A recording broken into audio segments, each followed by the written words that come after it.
When Ayub al-Kazani boarded the Thalys train just over 5 years ago, he was carrying firearms, including an AK-47 and 270 rounds of ammunition, enough to kill just as many people. But his alleged plan was stopped by a handful of passengers, including 3 young Americans, 2 soldiers and their friend, who tackled Kazani and handed him to authorities. Investigators quickly found elements they say proved the man planned to kill as many people as possible and that he had terrorist motives. But Kazani says he had a change of heart as he boarded the train and did not want to go through with the attack. The 3 men prosecuted for helping him say they're innocent. Investigators believe that one of the people behind the attack is Abdelhamid Abaoud, a Belgian suspected in several other attacks, including the ones carried out in Paris in November of that same year. He was killed in a shootout with police.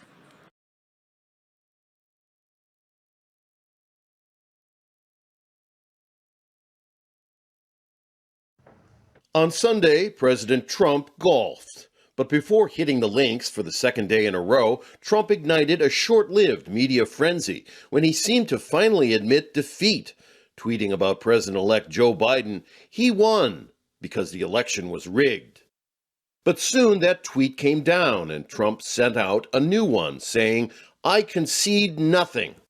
Trump's false claims of voting fraud have been refuted by state and federal officials. As Biden attended church services near his home in Delaware, Trump's own former national security advisor indicated Trump is sabotaging the transfer of power. Pretty soon we'll get the stab in the back theories, we'll get the dark conspiracy theories continued, and he will make life as difficult as he can for the incoming Biden administration. I think that harms the country.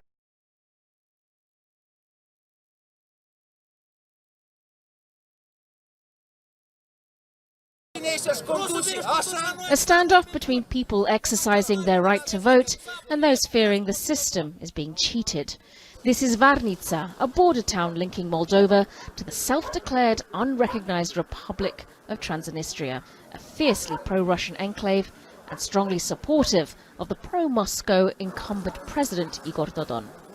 Here it is a battle for hearts and minds between Moldova and Russia in this ex-Soviet state, wedged between Romania and Ukraine, an area known for contraband trade where tensions have often been difficult to contain. And it's been exacerbated by years of political instability and corruption.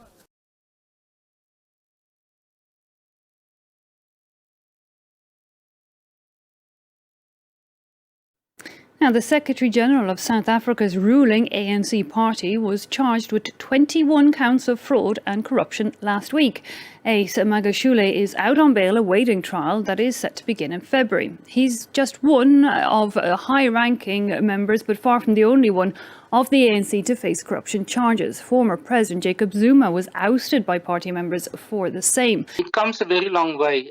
There was actually a book written by a journalist, investigative journalist, that focused specifically on his history, and it deals with the time when he was the premier in the one province, the central province called the Free State, when these things happened that he is now accused of.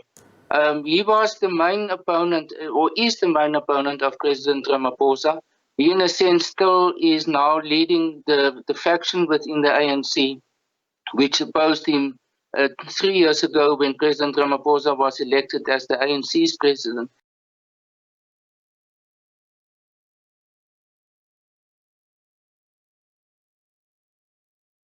Our top story this hour, Israel has moved ahead with a settling house plan in a sensitive East Jerusalem neighborhood. Experts say that Israel is ramping up construction work before US President-elect Joe Biden takes office. Israel's housing ministry has invited contractor bids for building over 1,200 homes in Givat Hamatos. Now, the bidding ends on January 18th, which is 2 days before Biden assumes presidency from Donald Trump, whose administration has been supportive of Israeli settlements on occupied land that Palestinians seek for a state. The project will effectively cut off East Jerusalem from Palestinian city of Bethlehem.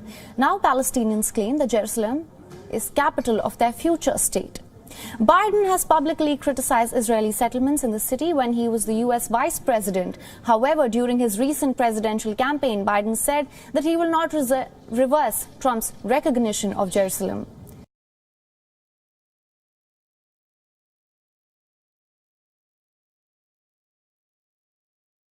Peru has been plunged into its biggest constitutional crisis in decades following the resignation of its interim president after just 5 days in office. Manuel Merino agreed to step down after his short term was marked by deadly unrest that prompted half his cabinet to resign. People took to the streets of the capital, Lima, to celebrate Merino's resignation. He took over the top job after legislators voted to oust his popular predecessor over corruption allegations. Protesters say that move amounted to a parliamentary coup.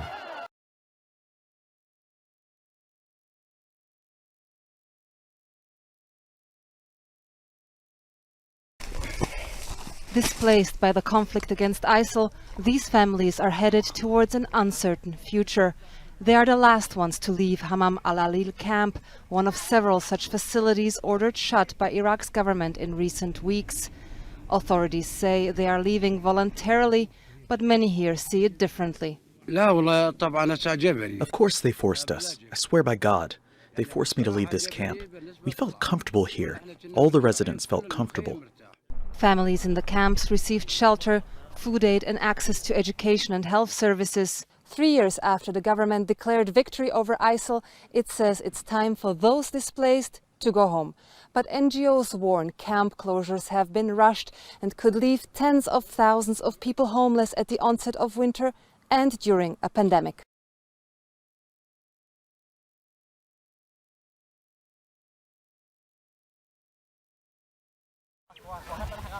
For Mohammed Yassin, the rifle slung across his shoulder is no protection against this invasion. A swarm of locusts, which has taken over his farm on the outskirts of the Somali capital Mogadishu, and is eating his maize, beans and all of his grass. He says he wants the government to help because his land is being turned into a desert. Like neighbouring Kenya and Ethiopia, Somalia has been battling swarms of desert locusts since late last year. But the war-ravaged country has struggled due to insecurity, remote locations and a lack of resources, and lockdown restrictions have exacerbated the situation, disrupting supply chains of pesticides and other equipment. According to the UN's Food and Agriculture Organization, the infestation has affected more than 1,000 square miles of land in Somalia and impacted the food security of at least 200,000 people.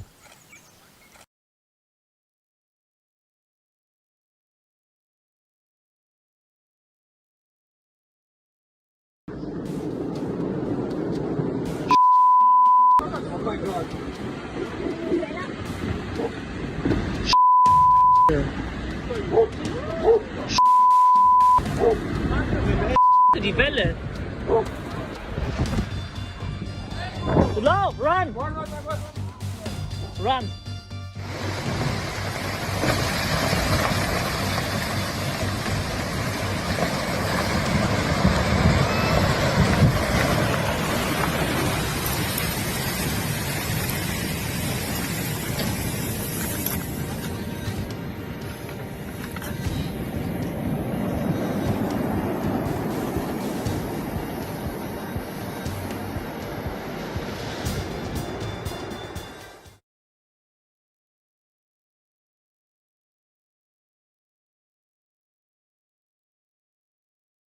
Hi folks, the good news is that NHS Test and Trace is working ever more efficiently. The bad news is that they've pinged me and I've got to self-isolate because somebody I was in contact with a few days ago has developed COVID.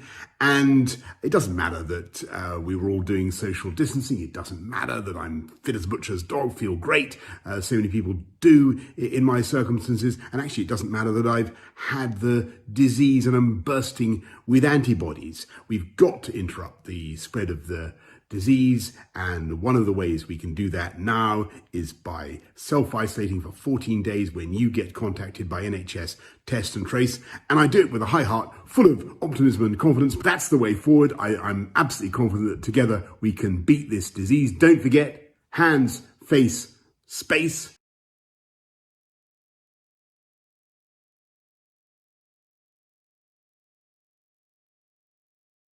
3, 2, 1, 0. Ignition. SpaceX launched 4 astronauts into orbit on Sunday, marking a major milestone for NASA. It was their first full-fledged mission on board a privately owned spacecraft. And resilience rises. Not even gravity contains humanity when we explore as one for all. The Resilience is SpaceX's newly designed Crew Dragon capsule. It blasted off atop the company's Falcon 9 rocket from the Kennedy Space Center in Florida. A big win for billionaire Elon Musk, who founded the company. Astronaut Commander Mike Hopkins described the launch as, quote, one heck of a ride. The crew headed to the International Space Station, some 250 miles or 400 kilometers above Earth, a 27-hour trip.